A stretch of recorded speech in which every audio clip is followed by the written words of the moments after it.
Well, good morning. My name is Sreenivasan, representing HitLab, and I'm delighted to welcome Rama Rao, who is the CEO and founder of Bloqcube. It's a transformative technology for efficient management of clinical trials.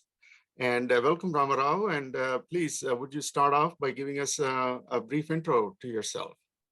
Thanks, Prem, and honored by this invite and your question.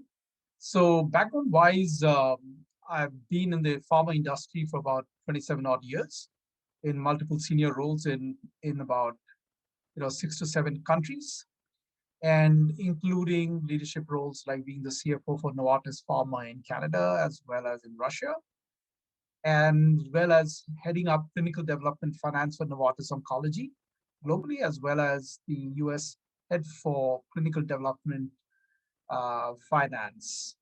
Uh, you know, in addition to that, I worked at Lilly for some time, and the sum total of that experience of being close to the drug development value chain has been one of the drivers in what has led to the setting up of Bloqcube.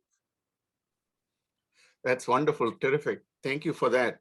And could you please elaborate on your journeys, entrepreneurial journey, and discuss some of the points that you're trying to cover and the customers and marketplaces that you're seeking to reach? The entrepreneurial journey actually is a part of my time in pharma when I was in clinical development as one of the team members representing finance.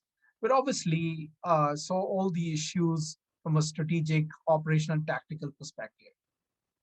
And over the past 15, 20 years, the sum and substance has not changed dramatically. What really has changed is the pandemic has brought into sharp focus the need for speed, the need for decentralization. And very frankly, 3 years back, as I was getting together with one of my co founders and colleagues in the industry, we realized that we'd like to focus on the clinical operations part at the site level, where trials meet patient, doctors, etc. This is an area which consumes about 26% of expenses. And as the industry spends almost $100 billion a year in clinical development, this really accounts for about 26 billion. And we felt that we could come up with a solution for some of the issues that bedevil us over here. Our software, uh, and the company's Bloqcube, is basically a decentralized system. It's an e-clinical software system that runs on a cloud and iPad as well as distributed ledger technology, and is basically patient-centric because it permits people to take the trials to the patient and not be tied down to the site.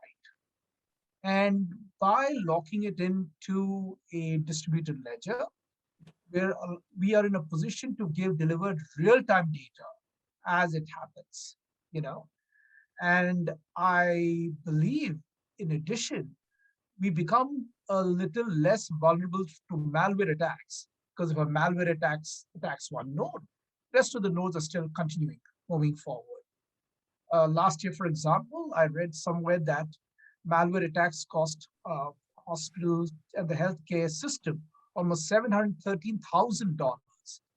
So if a clinical operations user feels confident that we have the right level of resistance to that, that allows them the comfort to focus on what they're trying to do, which is to get drugs to patients faster. That really is the gist of what our system is. And we're really targeting, pharma, biotech, and CROs, because the need to accelerate clinical trials is so strong right now that the pandemic has brought that into very sharp focus, as I mentioned before. That sounds really exciting. And I'm sure the audience would be delighted to learn a little bit about your technology and the differentiation that you bring to this market. So if you look at the general range of systems, one is, the sad part is that there have been studies by leaders who suggest that users are about 99% dissatisfied with existing systems. Having said that, there are some really impressive companies in this area, and they run in a continuum Unfortunately, data suggests that 20 to 30% of people worldwide still use paper and maybe Excel, etc. In addition, a lot of the systems are either legacy systems where different silos have been set up as people needed the system. So, for example, you start up with data capture, then you might need a trial master form, a trial master file system. You create a system for it. You may need something for informed consent. You create something for it. Gartner, in a very incisive analysis, I think the analyst for Jeff Smith suggested that the industry is moving from these sort of fractionated siloed system to those based on a unified platform. And we are one such system because our platform is the distributed ledger. You need one sign-on access. And within the system, you have multiple capabilities. The iPad gives an electronic data capture. The mobility system with the cloud allows us to go wherever the patients are. We, in addition, have used the cloud to store the trial master files. We have an audio and informed consent, like an electronic informed consent. So there's just a lot of features that bring it. And I liken it to a bit like the smartphone as it came in 2011, 2012, where we can only add on to those capabilities as we go ahead and deliver data in real time in a secure format, less vulnerable to cyber attacks. That is the gist of the technology that powers the system. That sounds terrific. So from the user standpoint, you brought out some very critical benefits to the end user, things that could directly translate to existing technologies. And perhaps you could tell us a little bit about some of the aha moments when you took this technology to the end user. That's a great question, Prem. So we were running a pilot in India, and we chose this at an academic medical center because we felt that strategically the resource infrastructure in India would be limited and constrained. So it was an observational diabetes study. And the protocol called for 850 patients to be assessed based on that protocol and that questionnaire, and they had it. It was not a classic clinical study. Having said that, with some difficulty, we persuaded the sponsor to give us 150 patients. And while the protocol called for 850 patients to be covered in 12 months, we covered our quota of 150 patients in 12 days. So even when we added in the software development time, it shows very clearly a significant reduction in time taken, in addition to cleaning up some of the process. And that really meant that doctors could have more time with the patients in discussing other issues and not just in getting involved in data recording and taking. So to me, that aha was that if we could do that where resources are constrained, have people who are illiterate give a fully informed consent and sign off based on an iPad and an Apple Pencil. Imagine how much more powerful that will be in the US context. That to me was a major revelation. That sounds fantastic. So an extended question on that is, what is your estimate on this market, and how do you think this market is going to progress in the COVID and the post-COVID timeframe? So if you look at the size of the market, as entrepreneurs and investors may look at the famous TAM, figures have suggested that it is $6 to $7 billion currently, growing in double digits of approximately 13%. There are other analysts who think at today it is almost $10 billion. One way or the other, if you assume it's at 7, growing in double digits, in the next 5 to 6 years, it would be in the 10 to $13 billion range. So it's a huge market. Now, if you then kind of peel that back and say the system is basically looking at digitizing a clinical trial, really can extend it to even to animal health products who go through similar stuff. We can go through to cosmetology, where companies are using cosmetic products and doing trials. And then when we start going and take it into other specific areas as cell and gene therapy, the decentralized, personalized nature of the system really allows us in the future to get to N equals 1 clinical trials also.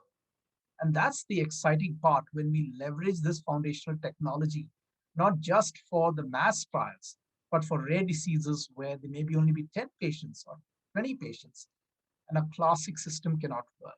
That's when we look at a TAM really exploding even more than what is seen right now by analysts. It That is sounds huge. It is a huge market. Yeah, that sounds like a very important initiative. And from the standpoint of the audience, would you like to highlight any other points that you think we have not covered in this section so far? Yeah. So one couple of things that I believe that we should keep in mind, when we look at this. One is that, for example, we are looking at the whole issue of patient centricity in a different way. So, for example, decentralization to us does not just mean taking our system to the patient, but it is making the patient the focus of all our efforts. So we've got plans, for example, to have a supply chain track and trace system driven by blockchain that will track and trace clinical trial materials to the patient. After that, the patient gives samples. Today, possibly we can just send it to LabQuest or something of that sort. But what if they're shipping it to somewhere else? So you want to have a track and trace for that sample management. Then once the data is leaving the limbs, how does that get into electronic CRFs? So we're working on that also. And even more fundamentally, what we also believe that if you look at, for example, the person's cancer patient population, only 8% participate in clinical trials. Some of them would be by desire, but some could be because of location. So we would like also to build up a kind of like a clinical trials band that would take our system, a bit like a DoorDash of clinical trials on wheels, and take trials to patients and not push patients to come together. And this is important because if you take a, for example, pediatric trial or something like rare diseases trial, it's not easy for the patients to be brought across miles, let us say, or flights to and I don't see why they should be missing out on it. So our thought process is that maybe we need to get some sort of a clinical trial on wheels by having the software and having ambulance like facility where we can have a phlebotomist, some form of nursing practitioner, etc., so that we can really compress everything together. Having said that, what our plan is that while we have got a site set on the New York Marathon, we want to show that we can run pretty well before suggesting that we're participating in a marathon. So our mission and vision is clear, but we've got very measured steps to get to that level.